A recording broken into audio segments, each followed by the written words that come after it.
Well, I showed these boots on the other channel. I had American Russian Survival, and they're a good pair of boots for what they cost. Full leather uppers, and I really didn't have a way to attach the knife with the what do you call it? The the pocket holder on there, because they're pretty thick up on the top. So what I did was I took my Speedy Stitcher leather awl, which is this here,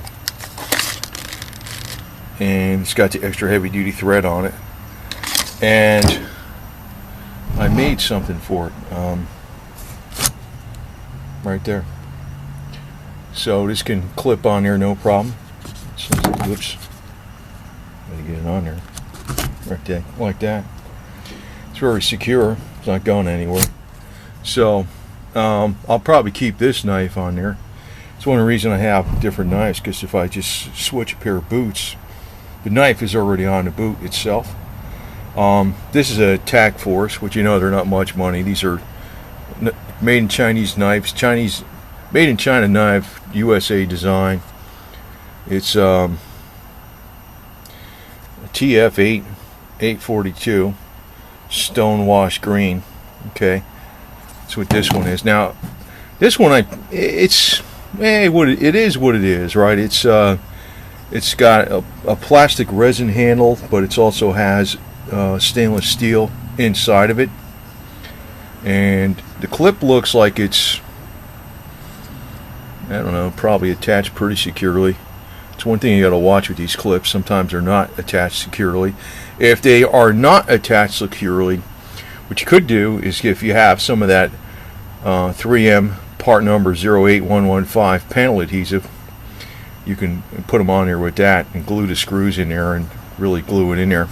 This one, I actually put a little oil on it, and I backed off this screw about a 1/16 of a turn, 1/16 of a revolution, very slight amount, and right now it's very slick.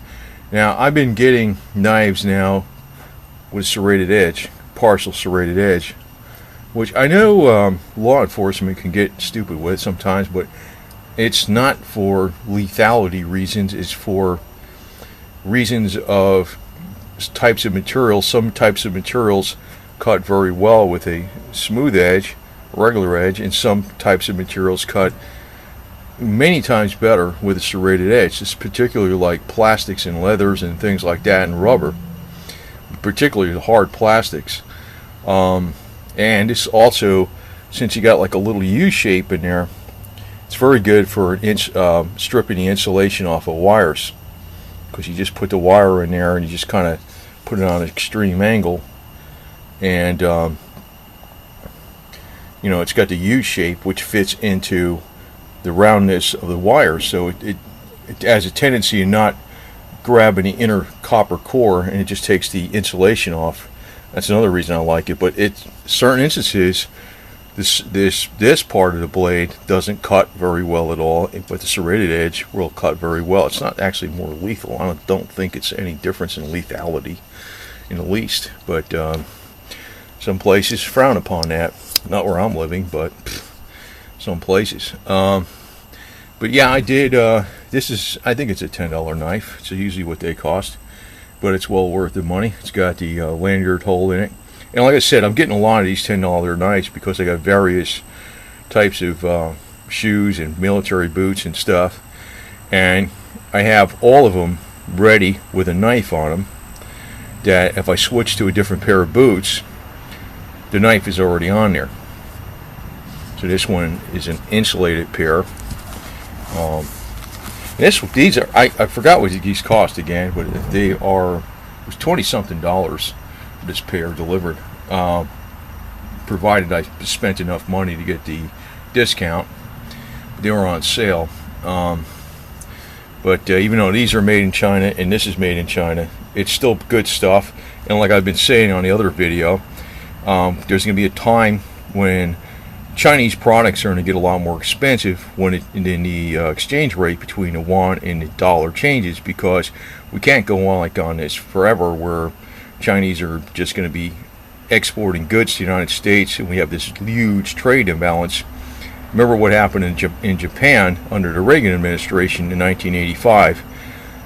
From 85 to 86, the yen rate went from something like 260 to 130 or 125. So it in effect made the dollars worth half as much in relation to the yen.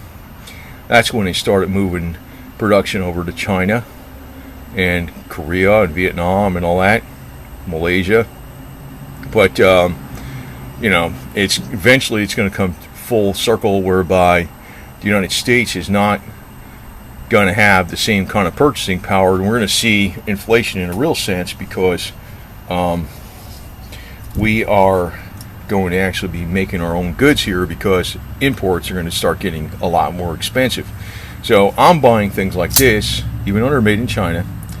You know, like, I mean, I have KABARS and I have USA knives and stuff, and other ones that are made in the USA, but I have a lot of these cheap Chinese knives which are not actually cheap in function. It's just a plain 440 stainless steel blade. It's 440A, it's not 440B or C. But be that as it may, it's the action on it is great. The liner lock goes right smack in the center. That's a good feature. It disengages very easily with one hand. The other thing is, this is flat, which a lot of times I like that because it's textured.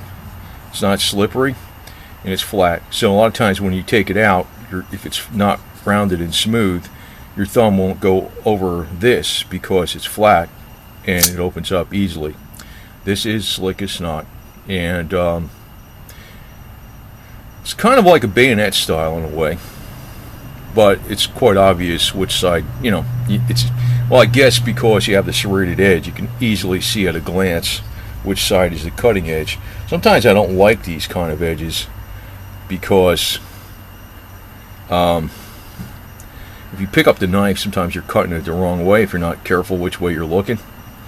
But with the serrated edge, there's no problem with that, because you realize which side is the, you know, the business end or whatever for cutting. But you know, with this little gizmo I made on here, you know, I had no problem sewing through all that, which was, you know, doubled up leather. This is a leather upper and all that insulation, and this is doubled up leather. And this was something I forgot what this is off of.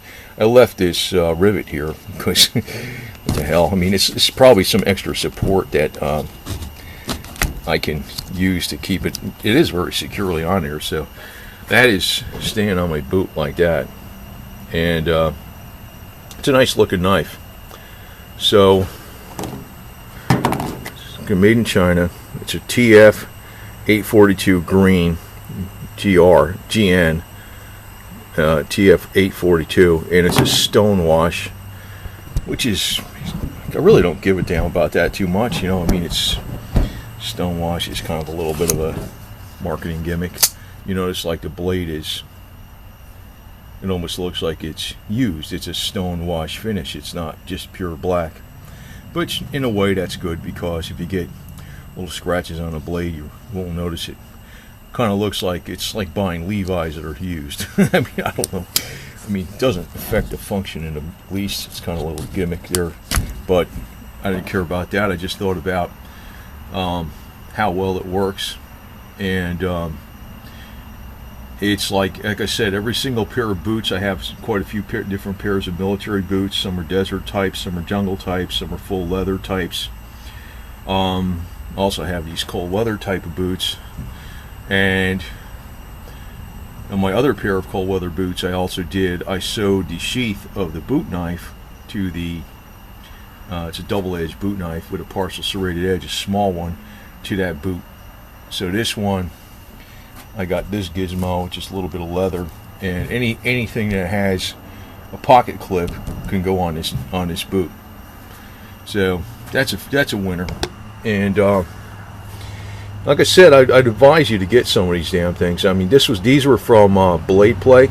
I didn't get them from Bud K because pretty much got everything I wanted from Bud K. But Blade Play, coming out of Utah, since they're shipping out of state, If you're buying, I think it's $50 order, it's free shipping. And then of course, since they don't have a storefront in outside the state, they're not charging sales tax. And if you get something on their Super Saver sales, it's well worth it. And don't be afraid to tune up the knife to make sure it works well, like this one opens slick as snot. Don't be afraid to take a brand new pair of boots and put a little bit of leather on there, like I did with the Speedy Stitcher wall, to make them more functional. Obviously, this is not going to affect anything waterproofing way the hell up here. That's why I didn't have it go way down here. I just wanted just enough to hold that clip in there securely. And this was the perfect piece of leather because that rivet is near the top, and basically where it's folded over here, that's 4 pieces of leather I was sewing through besides the boot. So this Speedy Stitcher wall does a hell of a job. That does a hell of a job. So anyway, don't be afraid to modify things, but take your time and, you know, don't screw it up. You know, it's like the quality of the workmanship. These are solid stitches. This type of thread, it's freaking, you're not going to break that in a million years. I don't know what the hell. I mean, it's polyester thread. I mean, real thin polyester thread. You couldn't break it with your hands for nothing. And that is not real thin polyester thread. So you're not gonna break that thread. And you're not going to tear that leather because it's 4 layers thick. Plus you got a rivet near the top.